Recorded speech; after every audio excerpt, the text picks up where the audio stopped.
पूर्णमदः पूर्णमिदं पूर्णात् पूर्णमुदच्यते पूर्णस्य पूर्णमादाय पूर्णमेवावशिष्यते। श्री जगदम्बिकायै नमः।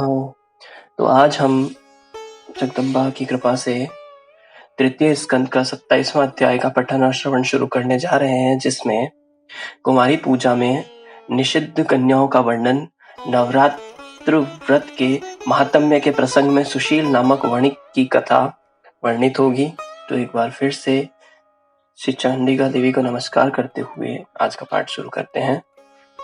व्यास जी बोले, हे राजन, जो कन्या किसी अंग से हीन हो, कोढ़ तथा घाव युक्त हो, जिसके शरीर के किसी अंग से दुर्गंध आती हो और जो विशाल कुल में उत्पन्न हुई हो, ऐसी कन्या का पूजन में परित्याग कर देना चाहिए।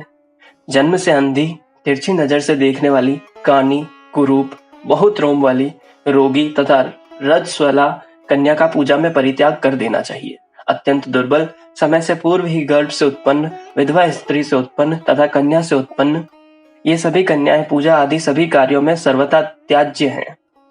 रोग से रहित, रूपवान अंगों वाली, सौंदर्यमयी, व्रण रहित तथा एक वंश में अपने माता पिता से उत्पन्न कन्या की विधिवत पूजा करनी चाहिए। समस्त कार्यों की सिद्धि के लिए ब्राह्मण की कन्या, विजय प्राप्ति के लिए राजवंश में उत्पन्न कन्या तथा धन लाभ के लिए वैश्य वंश में अथवा शूद्र वंश में उत्पन्न कन्या पूजन के योग्य मानी गई है। ब्राह्मण को ब्राह्मण वर्ग में उत्पन्न कन्या की, क्षत्रियों को भी ब्राह्मण वर्ग में उत्पन्न कन्या की, वैश्यों को भी ब्राह्मण, क्षत्रिय, वैश्य तीनों वर्णों में उत्पन्न कन्या तथा शूद्र को चारों वर्णों में उत्पन्न कन्या की पूजा करनी चाहिए। शिल्प कर्म में लगे हुए मनुष्यों को यथा योग्य अपने अपने वंश में उत्पन्न कन्याओं की पूजा करनी चाहिए। नवरात्र विधि से भक्ति पूर्वक निरंतर पूजा की जानी चाहिए। यदि कोई व्यक्ति नवरात्र पर्यंत प्रतिदिन पूजा करने में असमर्थ है तो उसे अष्टमी तिथि को विशेष रूप से अवश्य पूजन करना चाहिए। प्राचीन काल में दक्ष के यज्ञ का विध्वंस करने वाली महाभयानक भगवती भद्रकाली करोड़ों योगिनियों सहित अष्टमी तिथि को ही प्रकट हुई थी। अतः अष्टमी को विशेष विधान से सदा भगवती की पूजा करनी चाहिए। उस दिन विविध प्रकार के उपहारों, गंध, माला, चंदन के अनुलेप, पायस आदि हवन, ब्राह्मण भोजन तथा फल पुष्प आदि उपहारों से भगवती को प्रसन्न करना चाहिए। हे राजन, पूरे नवरात्र भर उपवास करने में असमर्थ लोगों के लिए 3 दिन का उपवास भी यथोक्त फल प्रदान करने वाला बताया गया है। भक्ति भाव से केवल सप्तमी, अष्टमी और नवमी, इन 3 रात्रियों में देवी की पूजा करने से सभी फल सुलभ हो जाते हैं। पूजन, हवन, कुमारी पूजन तथा ब्राह्मण भोजन, इनको संपन्न करने से वह नवरात्र व्रत पूरा हो जाता है। ऐसा कहा गया है, इस पृथ्वी लोक में जितने भी प्रकार के व्रत एवं दान है, वे इस नवरात्र व्रत के तुल्य नहीं है, क्योंकि यह व्रत सदा धन धान्य प्रदान करने वाला, सुख तथा शांति की वृद्धि करने वाला, आयु तथा आरोग्य प्रदान करने वाला और स्वर्ग तथा मोक्ष देने वाला है। अतएव विद्या, धन अथवा पुत्र, इनमें से मनुष्य किसी की भी कामना करता हो, उसे इस सौभाग्यदायक तथा कल्याणकारी व्रत का विधि पूर्वक अनुष्ठान करना चाहिए। इस व्रत का अनुष्ठान करने से विद्या चाहने वाले मनुष्य समस्त विद्या प्राप्त कर लेते हैं और अपने राज्य से वंचित राजा फिर से अपना राज्य प्राप्त कर लेता है। पूर्व जन्म में जिन लोगों द्वारा यह उत्तम व्रत नहीं किया गया है, वे इस जन्म में रोगग्रस्त, दरिद्र तथा संतान रहित होते हैं। जो स्त्री वंध्या, विधवा अथवा धनहीन है, उसके विषय में यह अनुमान कर लेना चाहिए कि उसने अवश्य ही पूर्व जन्म में यह व्रत नहीं किया था। इस पृथ्वी लोक में जिन प्राणियों ने उक्त नवरात्र व्रत का अनुष्ठान नहीं किया, वह लोक में वैभव प्राप्त करके स्वर्ग में आनंद कैसे प्राप्त कर सकता है। जिसने लाल चंदन मिश्रित कोमल बिल्व पत्रों से भवानी जगदम्बिका की पूजा की है, वह इस पृथ्वी पर राजा होता है। जिसने मनुष्य ने दुख तथा संताप का नाश करने वाली, सिद्धियां देने वाली, जगत में सर्वश्रेष्ठ, शाश्वत तथा कल्याण स्वरूपिणी भगवती की उपासना नहीं की, वह इस पृथ्वी तल पर सदा ही अनेक प्रकार के कष्टों से ग्रसित, दरिद्र तथा शत्रुओं से पीड़ित रहता है। विष्णु, इंद्र, शिव, ब्रह्मा, अग्नि, कुबेर, वरुण तथा सूर्य समस्त कामनाओं से परिपूर्ण होकर हर्ष के साथ जिन भगवती का ध्यान करते हैं, उन देवी चंडिका का ध्यान मनुष्य क्यों नहीं करते। देवगण इनके स्वाहा नाम मंत्र के प्रभाव से तथा पितृगण स्वधा नाम मंत्र के प्रभाव से तृप्त होते हैं। इसलिए महान मुनिजन प्रसन्नता पूर्वक सभी यज्ञों तथा श्राद्ध कार्यों में मंत्रों का साथ स्वाहा एवं स्वधा नामों का उच्चारण करते हैं। जिनकी इच्छा से ब्रह्मा इस विश्व का सृजन करते हैं, विष्णु अनेक विधि अवतार लेते हैं और शंकर जी जगत को भस्मसात करते हैं, उन कल्याणकारिणी भगवती को मनुष्य क्यों नहीं बसता। सभी भुवनों में कोई भी ऐसा देवता, मनुष्य, पक्षी, सर्प, गंधर्व, राक्षस, पिशाच एवं पर्वत नहीं है जो उन भगवती की शक्ति के बिना अपनी इच्छा से शक्ति संपन्न होकर स्पंदित होने में समर्थ हो। सभी कामनाओं को पूर्ण करने वाली उन कल्याणदायिनी चंडिका की सेवा भला कौन नहीं करेगा। चारों प्रकार के पुरुषार्थों धर्म, अर्थ, काम, मोक्ष को चाहने वाला कौन प्राणी उन भगवती के नवरात्र व्रत का अनुष्ठान नहीं करेगा। यदि कोई महापापी भी नवरात्र व्रत करे तो वह समस्त पापों से मुक्ति पा लेता है। इसमें लेश मात्र भी विचार नहीं करना चाहिए। हे नृपश्रेष्ठ, पूर्व काल में कौशल देश में दीन, धनहीन, अत्यंत दुखी एवं विशाल कुटुंब वाला एक वैश्य रहता था। उसकी अनेक संतानें थी जो धनाभाव के कारण क्षुधा से पीड़ित रहा करती थी। सायंकाल में उसके लड़कों को खाने के लिए कुछ मिल जाता था तथा वह भी कुछ खा लेता था। इस प्रकार वह वणिक भूखा रहते हुए सर्वदा दूसरों का काम करके धैर्य पूर्वक परिवार का पालन पोषण कर रहा था। वह सर्वदा धर्मपरायण, शांत, सदाचारी, सत्यवादी, क्रोध न करने वाला,